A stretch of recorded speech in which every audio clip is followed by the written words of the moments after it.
we have the stats, we know the information, we're interested in solutions now. So I will pass you this microphone, or I think that one works, and go ahead and introduce yourself and talk to us about what your group is doing. Perfect. In regard to CEDAW, try to relate it back to CEDAW. Absolutely. Thank you, Jessica, for the question. Thank you also. As Elmi said, my name is Tara Yarlagada. I'm a field associate here on behalf of the Leadership Conference on Civil and Human Rights. So for those who don't know, the Leadership Conference is a coalition charged with the diverse membership of its 200-plus member organizations who are working to promote and protect the civil and human rights of all persons across the United States. And so I won't belabor this point. I know we want to get to solutions, but before I start, I want to say, well, thank you for having me here. It's really awe-inspiring to be in the presence of giants such as Esta and countless others who are here today who have been working for a lifetime to advocate on behalf of issues that are near and dear to all of us. So thank you for having me, and thank you for allowing me to be here. I also wanted to give a quick shout out to Marilyn and Wynn, not only for hosting this wonderful regional call to action, but for also your terrific leadership on the Cities for CEDAW campaign. It really has been a joy and a pleasure to work with you on this. So I want to talk a little bit here on behalf of the Leadership Conference about the Cities for CEDAW campaign. But before I get into the nitty-gritty and the solutions, I think most folks here have heard of CEDAW, but I'll just give a little quick background. CEDAW is a convention on the elimination of all forms of discrimination against women. It's an overarching international women's rights treaty that has been ratified by 187 nations across the world. Sadly, the United States is not one of them. Iran and others have also... I was going to mention to my Iranian colleagues here, Iran has also not ratified it, so definitely some cross-collaboration here in terms of how we can work together. But so yes, it's an overarching, very important women's rights treaty, and the Leadership Conference strongly believes that ratifying CEDAW is a critical civil rights issue, primarily because CEDAW defines gender discrimination, and it's a way to promote and protect the rights of women and girls all across the United States. But more focusing on the United States in particular, ratifying CEDAW would provide the United States an opportunity to position itself as a global leader on protecting the rights of women and girls all across the United States. So giving you all a little background on that, and I won't belabor this point, but if you all want to find out more about CEDAW, there's a fact sheet in your packet where you can find out more background information, as well as an informational brochure on the Leadership Conference in case you want more information about the work that we do. So I'm going to speak a little bit today about Cities for CEDAW, getting to the nitty-gritty of the solutions. Cities for CEDAW is a campaign that aims to make the global local. Essentially, it strives to pass ordinances in cities and towns across the United States to promote and establish the principles of CEDAW and protect the rights of women and girls. So what does that mean? What does an ordinance do? So CEDAW ordinances, what they try to do is protect the rights of women and girls through three primary means. One, implementing gender analysis of city departments and city operations. Two, basically providing an oversight body so that city departments can ensure the proper implementation of CEDAW at the local level. And then three, having funding so you can actually put in place these principles. So what does this all mean? That this seems maybe very high level. What does this jargon actually mean? I think to bring that to a closer perspective, I'm going to give an example of the San Francisco model. You know, we're all here in San Francisco, and there's no better place to talk about CEDAW than San Francisco. In 1998, San Francisco became the first city to essentially establish and implement the principles of CEDAW at the local level. And you know, it's basically become the exemplar for what a Cities for CEDAW ordinance should do and what can be done to protect women and girls.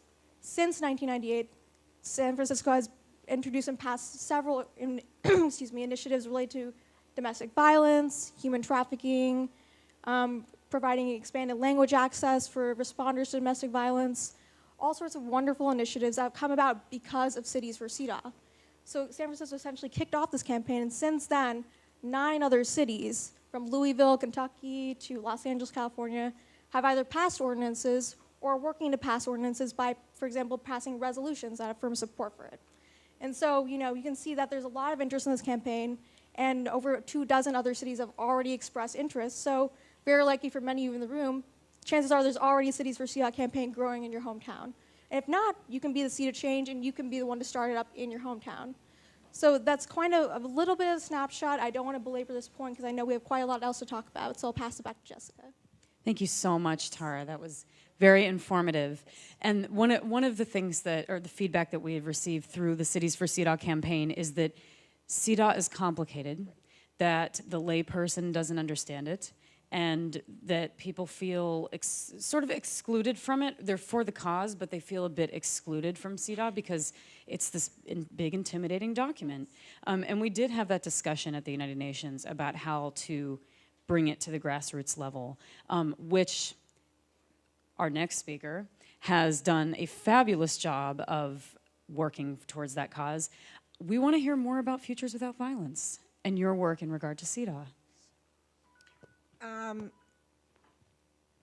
Well, you know, I think one of the issues that we've confronted, and I know we've talked to you all about it a lot, and your colleague June Zeitlin, with respect to CEDAW, is one of our key partners in Washington is a woman by the name of Alex Arriaga, who used to be head of the Amnesty International. I'm just saying this because I think people are behind movements, and I think it's really important to actually put people in the conversation. So Alex was a wonderful advocate, was one of the architects of the International Violence Against Women Act, but also worked. I mean, she works for us as a senior advisor, but is connected to the leadership conference, has been working on CEDAW.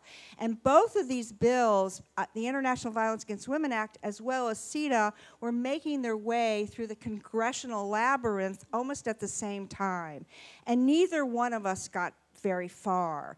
We didn't get far in the international marketplace, have done very well administratively, in part for several reasons. And here's where we connect. On the international violence against women side, anytime you talk about women in the Congress of the United States, the first issue that comes up is abortion. And you get absolutely pulled into that debate. So that is one of the issues that we are grappling with as we move this forward, because we still believe, even though with the administration that we currently have, that we took all of the elements of the International Violence Against Women Act and put it into the administration. We had a global ambassador for women. We put money in country, in conflict zones, et cetera. We hit a wall when it had to do with women. CEDAW has two issues that you're grappling with. One is it's about women, and the other is it's a treaty. And the treaties moving through our congressional labyrinth, it's a new word, I don't know why it's in my brain this morning, but I wanted to use a different word, and I felt like that's not a good word to use on tape, so I'm using a different metaphor. The complications of CEDAW, I think, are both what we're finding with the International Violence Against Women Act, but also because our country has not embraced international treaties. We didn't do it for children, we didn't do it for people who are disabled, and we haven't done it for women. And I think that's important that we put that in context. That's why I think Cities for CEDAW and building momentum is a really brilliant idea. So congratulations to you for that. Thank you so much. And one of the things that we are working on through the Cities for CEDAW campaign is we've developed a toolkit that is easy to use. She's nodding her head over there. She got it 2 weeks ago from Karen Wilhauser. Oh, yeah. Oh, okay. Fabulous. So we have some bona fide feedback on our toolkit. All right. So yes, Karen Milhauser emailed the toolkit to me 2 weeks ago, and we are meeting in Orange County next week to go over the details, because Orange County is still struggling to get on the CEDAW program. And as chair of the task force in Orange County, it is my privilege and honor to be here with the experts who are, I'm guessing, will be guiding us through this program and through the struggle that we are going through in Orange County. Out of 34 cities, not one is willing to be on this program. So it's a struggle, and we are going to do it together. Yeah. I just want to say that I learned about CEDAW. I live in Long Beach, and I worked on search online, and I know our council person in Long Beach. So I made an appointment. I took it upon myself, and I learned that I just signed up myself for being a peer leader for the CEDAW. So I said, all right. And of course, under Elahi's leadership, I took it to my council person, and I said, so what do we do? So now we are going to go through the journey to find out. And I'm glad I'm here to know and learn more about it to push this through.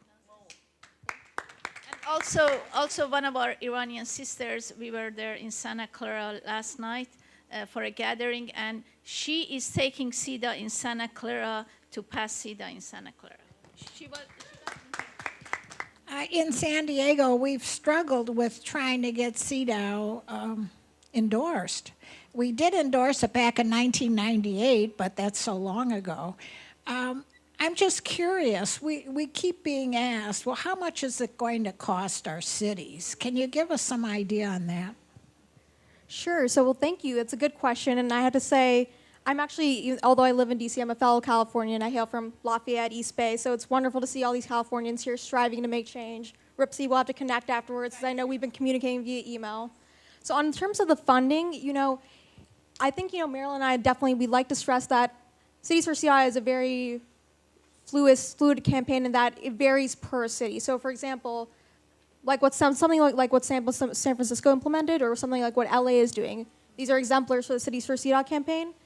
There might require a little bit more on the funding side than, for example, other cities that have just passed resolutions, for example. So the funding really can vary depending on the city's structure and, for example, who the oversight commission is. Is it being housed in a currently existing commission, like a Department of Human Rights Commission? Do you have to create a new oversight body? These are questions that are being explored. So it really does vary. I can't give an exact answer because it varies per city. And so I think I'd happily redirect this question over, if you all have questions about the San Francisco model in particular. I know Marilyn has a lot of knowledge about that, so. Yes, back. Good morning. Emily Murase, Executive Director of the San Francisco Department on the Status of Women. We are charged with overseeing the implementation of CEDA. And I just want to acknowledge my predecessor, Sonia Malara, who was Executive Director when the CEDA ordinance was adopted. So I think budget is really a key issue in all of this. And we got a lot of pushback when we said, we're demanding money attached to this. Because women, I'm just so frustrated about public policy by bake sale. When we want to do something, we have to have a bake sale to do it. And we're saying with CEDA implementation, we are demanding public dollars to do this. Now, I know that many city council people will say, we don't want to touch it if it costs money. There are ways to do it at a low-cost way. For example, one of the reports that we do is a gender analysis of appointments to commissions and boards. Like, really, to serve the community, you have to have diverse appointments to commissions and boards. And that's really, you can, find a graduate fellow to come and put together a report, and you can show the value of this kind of gender analysis through volunteer work initially.